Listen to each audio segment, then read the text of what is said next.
Bonjour à tous et bienvenue sur Loclast TV, la chaîne où on review l'intégralité des épisodes de Pokémon. Parce que t'as Loclast ou t'as pas Loclast. 97e épisode, le bateau fantôme. Un vieux trophée de la Ligue Pokémon a été retrouvé, les héros veulent aller le voir, mais il se fait voler par la Team Rocket, alors que les héros les prennent en chasse, ceux-ci vont s'échapper par la mer, vont tomber sur un bateau fantôme qu'ils vont visiter et dans lequel ils seront enfermés, les héros vont sur ce même bateau fantôme, Togepi va disparaître, alors que les fantômes commencent à s'amuser avec lui, ces fameux fantômes qui sont un Phantomnius et un Spectrum, qui étaient les Pokémon de l'ancien capitaine du vaisseau, qui a gagné justement le trophée. Donc ils veulent récupérer le trophée pour garder la mémoire de leur maître, et partir après cela, ce qu'ils feront après avoir battu la Team Rocket. Euh... Ouais, c'est sympa, il y a quelques petits trucs sympas dans l'épisode.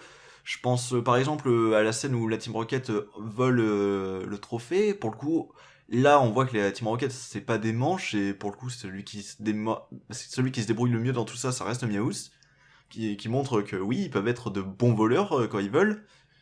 Mais après, je peux pas m'empêcher de faire la comparaison avec d'autres histoires type fantôme, surtout le fantôme de la jeune fille.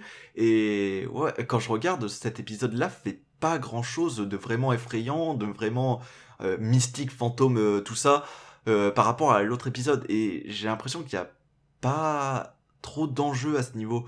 Alors certes, à des moments, il y a des attaques, mais c'est tellement minime. Ondine qui se fait attaquer une fois, et après, concrètement, les héros sont jamais menacés. Certes, le bateau fantôme a un bon design de tout ça, mais à aucun moment je sens vraiment le danger, où j'ai vraiment l'impression qu'on en joue plus que par le design.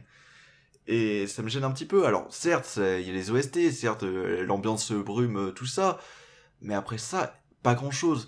Il y a deux trois petits soucis de cohérence, genre Sacha qui est obligé d'utiliser son Pokédex sur Phantominus et Spectrum, alors qu'il sait très bien quel genre de Pokémon c'est. Et l'histoire, ben, ouais, ça suit. Y a aucun moment où je me dis, là c'est con. Mais, ben, comparé à d'autres épisodes qui étaient bien plus dans un délire surnaturel, fantomatique, tout ça, il y a pas grand chose de neuf. On comprend très vite où ça va nous mener, puisque un épisode avec des fantômes, c'est forcément des Pokémon Spectre, et les seuls qu'on connaît, c'est Phantominus, Spectrum et Ectoplasma, donc c'était quasiment sûr que ça allait être autour d'eux. Le côté vraiment fun des Pokémon n'est pas autant mis en avant que pour l'épisode La Tour de la Terreur à l'Avorville. Ouais, les Pokémon font vraiment le minimum syndical, donc en soi, c'est presque une version discount de certains épisodes qu'on a pu voir avant. Et ça me dérange un petit peu. Et ben, je trouve ça un peu dommage, l'épisode ne brille pas. L'épisode est au mieux sympa, et c'est un peu bête.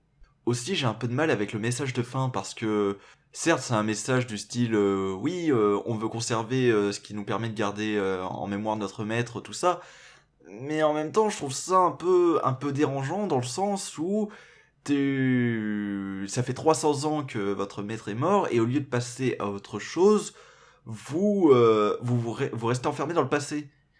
Et j'aurais trouvé plus pertinent de justement rendre ce trophée pour que la mémoire de leur maître puisse perdurer pour un maximum de gens, pas uniquement pour eux, et que eux puissent tourner la page.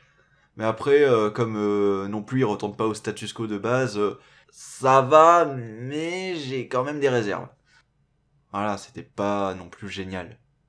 Mais ça se laisse regarder. Allez, à la prochaine.